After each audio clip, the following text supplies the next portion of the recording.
got wind!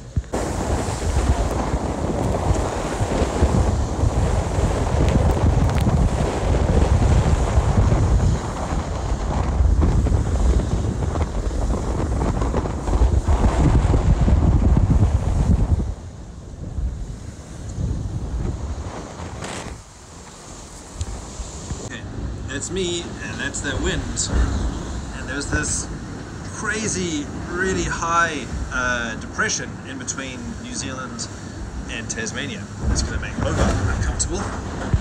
So yeah, thoughts for those sailors that are going to be doing the Sydney-Hobart race, because having that depression in the middle of the Tasman Sea at the moment is going to be nasty for boats that are going southwest.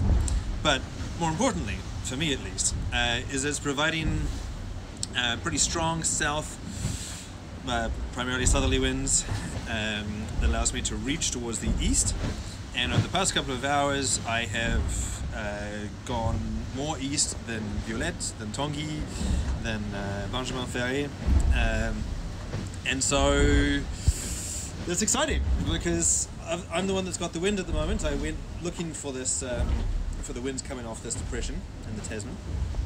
And it's a little bit uncomfortable again because I've split from the fleet massively, and I really hope that it works this time. In the short term, undoubtedly. In the long term, over the next week to 10 days, we've got again crazy systems, and it's going to be interesting to see how my northerly position plays out.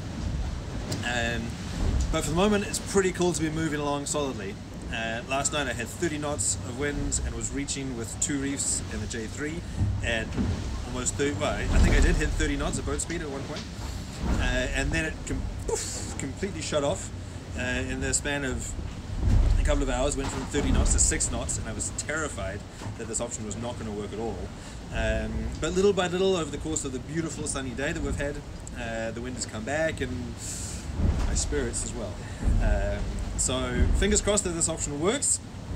Also, to continue your education in the mocha world, the empty cable that I've hoisted in front of the J2 that you saw at the beginning of this video, what's that's for?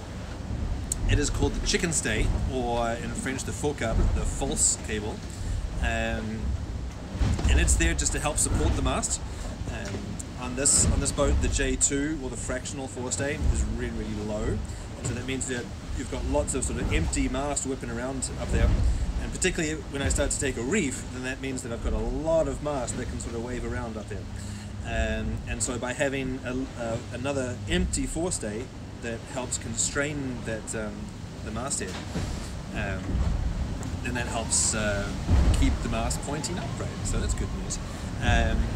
Also, it helps that in case there's a problem with the J2 furler, like Louis Burton had, like Jeremy Bew had in the last Transat this year, yes. Then if I have a J2 failure, then I'll still keep the rig up. So it's a little bit of extra safety. It's a little bit of putting all the chance on my side that I can help keep the rig up during the course of this crazy race. And now you know what a chicken stay is. Anyway, wishing you all the very best for a beautiful, wonderful, hopefully family and friend-filled Christmas. Clearly I don't have that this year, but it is a wonderful opportunity to be living an incredible adventure out here all by myself. And while that pulls on my heartstrings a little bit, I wouldn't have any other way, at least once out of every 4 years. So lots of love to my family and to yours from the Southern Ocean.